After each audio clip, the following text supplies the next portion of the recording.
A recent research report from the University of Southern Carolina has found that protein controls the growth hormone IGF-I, which has been linked to an increased risk of cancer.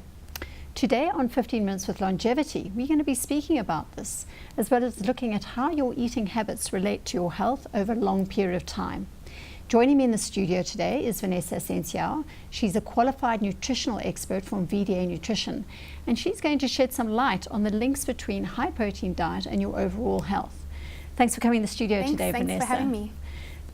So I think that this is such a fascinating topic because just in the last month alone, we've seen so much media kind of hubris, if you want to call it, around the issue of whether we should be on high protein diets or not and what diets we should be on.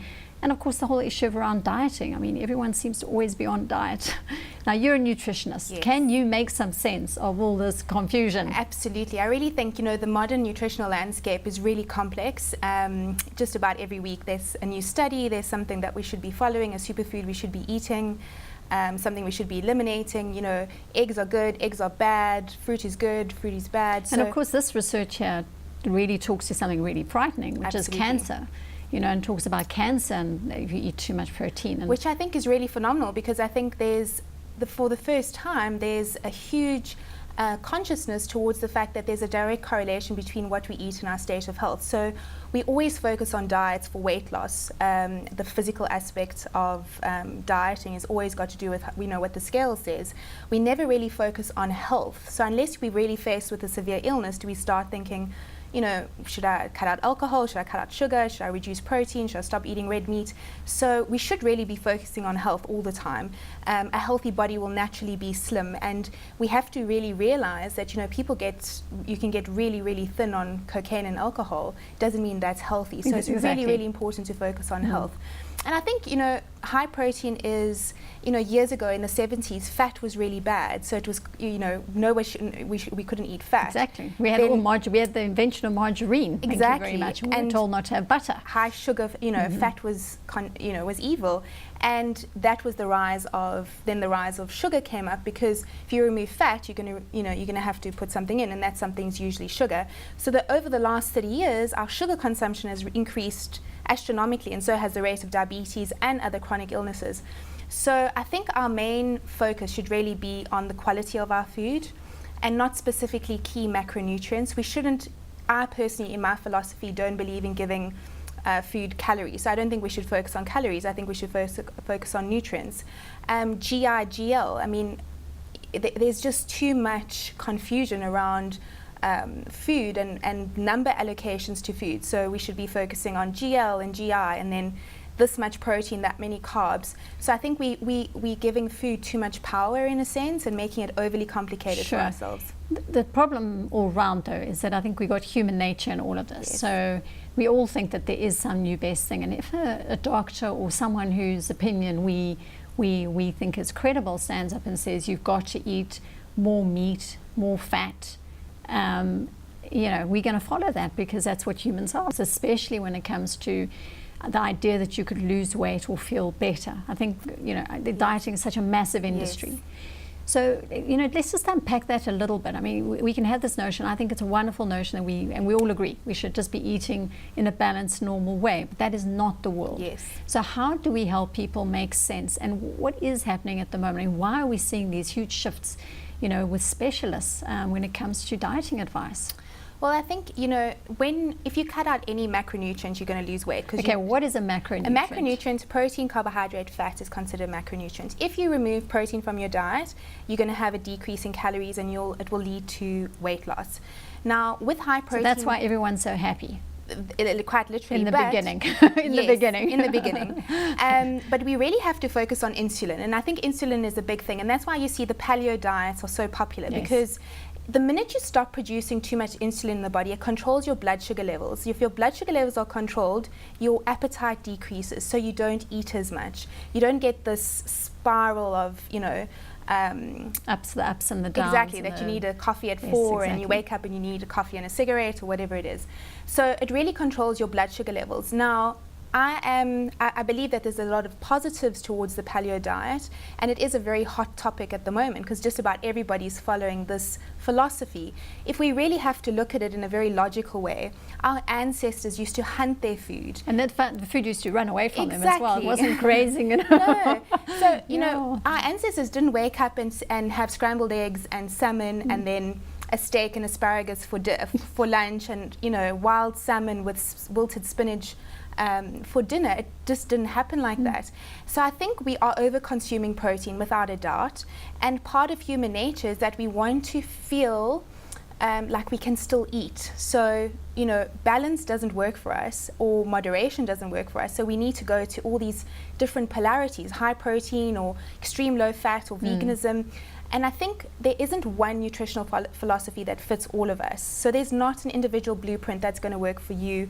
The same one's not going to work for me. So, but I think we have to look at our lifestyles in a very realistic way. We're very sedentary. So we're not hunter-gatherers, you know, and we are in an office all day, probably sitting most of the day. So it's just common sense that we don't need excess carbohydrates.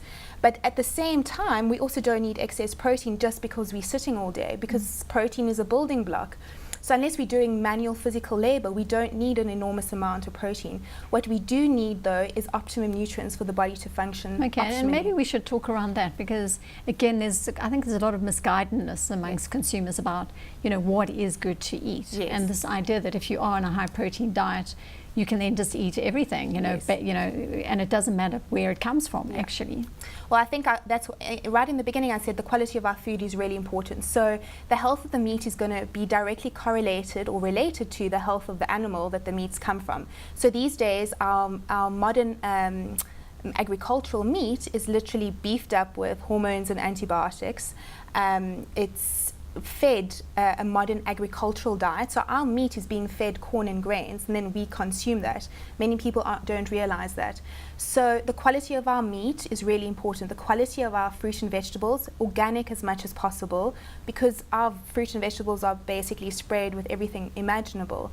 And good fats. We need to eat good fats. So good fats are good. Good fats are good. Now again, and really what people important. do know, what is good fat versus a bad Okay, well, fat? a good fat is generally all your natural fats. So a big thing, an easy way to remember it is anything that grows is good. So, you know, if it grows, if it comes naturally, if it comes grows from the earth, the ground, from exactly. a tree. If it comes from a plant, eat it. If it's made in a plant, don't eat it. So literally, it's actually common sense. That is quite hard, Vanessa. Yes. It's made in a plant. If it's made in a plant, like the literally, supermarket shelves are full of that. Yeah, so it's unfortunately it is what we're consuming, and we have to almost take a radical approach, because I think we're faced with huge epidemics of all kinds. Cancer being one of them, diabetes is huge, mood disorders, depression, all kinds of things. There's totally a direct correlation between what we're eating and our state of health. And I really think that we need to eat an abundance of food. So instead of looking at cutting out things, we need to start including a lot more greens, a lot more vegetables. We need to support local farmers so we get really good quality fresh produce. In fact, the one study that everyone kind of ignores in all this is the Mediterranean diet, which is the one diet that has been studied the most of all diets and been found to be the most efficient and the most healthiest diet. Absolutely. I think it's that and the Japanese, the Okinawan diet. But if you look at those diets, they're very whole food diets. Yeah. So and they have carbohydrates in them, and they have fruit. But the French is such a good example. The difference is they're eating, when they have bread, they have a really good quality bread. When they have cheese, they have really good quality cheese. Same as their red wine and their dark chocolate. They're not consuming copious amounts of junk highly food. processed exactly. food. So the quality of your food, I always say, invest in your health, go for the highest quality food that you can possibly, you know, get your hands on, and focus on the nutrient value. See if something, start to understand. I think the problem with diets is people don't understand why they're eating a certain way, so they just follow these principles that they can't implement correctly into their lifestyle. What we should be doing is we should be empowering ourselves with the knowledge, why am I eating this specific food? So what is it that protein is doing for me? What is it that a fruit is doing for me, and really start developing that kind of relationship with food, because it takes everything away, and teaching our kids that. And are we seeing, it's probably still early days, but I mean, I know with the Atkins diet, there's a lot of there was a lot of backlash over the years to the negative side effects of these, again, this extremity. Are we seeing, do you think we're going to see that now with this whole trend that we're seeing towards these very high protein diets? I mean, this is one piece of research that's just come out, a lot of debate happening in scientific circles around it. Yeah. But again, does the consumer, I mean, does the consumer feel that? Are we seeing any repercussions to it? I definitely think we are, because I think if Atkins was as successful as it should have been, people would be slim and in great physical health, and to the contrary, we're not.